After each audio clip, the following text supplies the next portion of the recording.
نبی کی امی نے آنسو پوچھے، کہنے لگے بیٹے اس خیال نے نہیں رلایا۔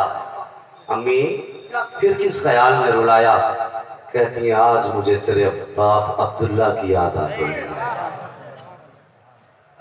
میری قوم کی بیٹیوں، میری ماں، میری بہنوں، تم بھی بیٹھی ہو نبی کے جلسے میں، اللہ تمہیں سے کہ فاطمہ الزہرا کی کنزوں میں قبول فرما لے، لیکن میری تم سے گزارش ہے شوہر کو کبھی تانے مت دینا، شوہر کے سامنے اونچی آواز میں بات مت کرنا۔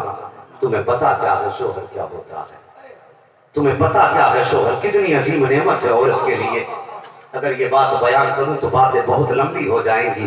اور قوم کی بیٹیوں، جب سردار چلا جاتا ہے، جب شوہر چلا جاتا ہے، پھر کسی بیوہ سے پوچھنا زندگی کیسی کٹتی ہے، تو وہ رو کے کہے گی کہ جس دن سے شوہر گیا ہے خوشیاں جنازے کے ساتھ چلی گئی، جب سے شوہر گیا ہے حسرتیں اس کے کفن کے ساتھ چلی گئی۔ تمہیں پتا کیا ہے شوہر تمہاری سلطنت ہے، شوہر تمہاری حکومت ہے۔ جب تک شوہر کا سایہ سر پہ رہتا ہے تمہاری عزت معاشرے میں رہتی ہے، اور جب شوہر کا سایہ چلا جاتا ہے تو پھر بیٹے بھی تمہیں نہیں پوچھا کرتے ہیں۔ کل تک تمہاری حکومت چلتی ہے شوہر کی موجودگی میں، اگر شوہر انتقال کر جائے تو پھر تم اپنے ایک وقت کے کھانے کے لیے چہرے تکا کرتی ہو، کون سا بیٹا کھانا دے گا؟ کوئی بیٹا چائے کو نہیں کہہ رہا ہے، کوئی بیٹا پانی کو نہیں پوچھ رہا ہے۔ اس لیے تمہیں نبی کی امی کے واسطہ دے کے کہتا ہوں، خدا را شوہر کو اللہ کی نعمت سمجھا کرو، شوہر کو اللہ کی نعمت سمجھا کرو۔ میرے نبی کی امی کہتی ہے بیٹے آج مجھے عبداللہ کی یاد آ گئی ہے۔ امی کیسے یاد آئی ہے؟ آپ فرماتی ہیں بیٹا میرا دل چاہتا ہے کہ میں عبداللہ کی قبر پہ جاؤں اور تنہا نہ جاؤں، تیرا ہاتھ پکڑ کے لے کے جاؤں،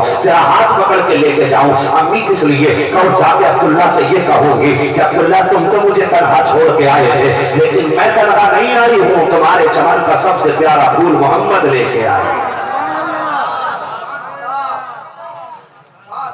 تمہیں پتا کیا ماں کیا ہے؟ تم نے جانا ہی کیا ماں کیا ہے؟ جیسے اتنا جملہ نبی کی امی نے کہا، میرے سرکار نے ماں کی گود چھوڑی، امی بس اتنی سی بات؟ امی بس اتنی سی بات؟ ہاں بیٹا بس یہی دل چاہتا ہے۔ فرمایا آنسو پوچھ لو، ابھی بیٹا موجود ہے۔ آپ اٹھے اور اٹھنے کے بعد اپنے دادا کی گود میں جا کے بیٹھے۔ دادا کون؟ سبحان اللہ، اللہ سلامت رکھے جو بولے ہیں ان کی زبانوں کو، اور جنہوں نے سنا ان کے کانوں کو۔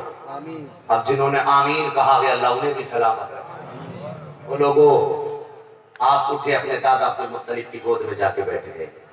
پوتوں کا پیار بڑا عجیب ہوتا ہے، کبھی دادا کی داڑھی چوم رہے ہیں، کبھی ماتھا چوم رہے، کبھی رخسار چوم رہے، کبھی گلے میں ہاتھ ڈال رہے۔ تو دادا کہتے ہیں بیٹا آج اتنا پیار کیوں کر رہے ہو؟ میرے نبی فرماتے ہیں بات جی بیٹا کچھ مانگنا چاہتے ہیں۔ اتنا جملہ سنو عبد المطلب کے دل کی دنیا بدل جاتی ہے۔ بیٹا میری تو خواہش تھی کہ تم کچھ مانگو اور میں دوں، تم کچھ سوال کرو میں اسے پورا کروں۔ بیٹے کیا چاہتے ہو؟ ابا جی ہمارا دل چاہتا کہ ہم اپنے ننیال گھوم کے آئیں، نانا کے گھر گھوم کے آئیں۔ یاد رکھو میرے سرکار کا ننیال بھی مدینہ شریف ہے، میرے سرکار کے والد کا ننیال بھی مدینہ شریف ہے، میرے سرکار کے دادا کا ننیال بھی مدینہ شریف ہے۔ بڑا گہرا تعلق سرکار کا مدینہ شریف سے ہے۔ فرماتے ہیں باپ ہم چاہتے ہیں ہم ننیال گھوم کے آئے۔ جیسے اتنا سنا دادا کہتے ہیں بیٹا بس اتنی سی بات کہا، اکیلے جاؤ گے؟ کہا نہیں امی کے ساتھ جانا ہے، امی کے ساتھ جانا ہے۔ آپ نے حضرت ام ایمن کو بلایا، ام ایمن سنو؟ کہا جی۔ کہا میرا پوتا ہے اور ہمارے گھر کی بہو آمینہ کے ساتھ چلی جاؤ۔ آپ قافلے کے ساتھ روانہ ہوئے ہیں، آپ شہر مدینہ پہنچے، 1.5 مہینہ امی کے ساتھ مدینہ شریف میں سرکار رہے ہیں۔ پوچھو علماء کرام سے، سرکار نے 1.5 مہینہ شہر مدینہ میں گزارا ہے، اور پوری زندگی آقا اس 1.5 مہینے کے سفر کو یاد کر کے آنسو بہایا کرتے تھے۔ کبھی کہتے تھے صحابہ میں یہاں سے امی کے ساتھ گزرا تھا، صحابہ میں اس گلی میں امی کے ساتھ گزرا تھا، صحابہ میں اس دروازے پہ ماں کی انگلی پکڑ کے کھڑا تھا۔ آقا کریم پوری زندگی ماں کے 1.5 مہینے کے سفر کو یاد کرتے رہے ہیں۔ اللہ اکبر، جیسے 1.5 مہینے کا عرصہ گزرا ہے، اس کے بعد جب واپس آنا شروع ہوئے ہیں مقام ابوا میں آنے کے بعد آپ کی امی کی طبیعت خراب ہونا شروع ہو جاتی ہے۔ جب طبیعت خراب ہونا شروع ہوئی، اتنی طبیعت خراب ہوئی کہ سواری پر بیٹھنے کی طاقت نہ رہی، آپ کی سواری کو روکا گیا، پورا قافلہ رک جاتا ہے۔ اب ذرا غور سے سننا پیارے، جیسے پورا قافلہ رکا ہے، میرے سرکار کی امی کو سواری سے نیچے اتار دیا گیا ہے، قافلہ انتظار کر رہا ہے۔ آمینہ کی طبیعت ٹھیک ہو تب آگے بڑھا جائے گا، آمینہ کی طبیعت ٹھیک ہو تب آگے بڑھا جائے گا، لیکن مشیت کچھ اور بھی چاہتی تھی، تقدیر کو کچھ اور بھی منظور تھا۔ وقت جیسی گزر رہا تھا، طبیعت اتنی زیادہ بگڑ لگی تھی، جب شام کا وقت قریب آیا ہے، قافلے والے کہتے ہیں آمینہ یہ جنگل ہے، یہاں پر جانوروں کا بھی خطرہ ہے، ادھر سورج چھپ رہا ہے، ادھر تمہاری طبیعت کا بھی کچھ پتہ لگی ہے، آمینہ اگر تم نہیں چلتی ہو تو ہمیں جانے کی اجازت دے دو۔ جس نے اتنا کہ قافلے والوں نے کہا تھا، میرے سرکار کی چشمان نبوت برسنے لگ جاتی ہے، کہتے ہیں امی جان دیکھو قافلے والے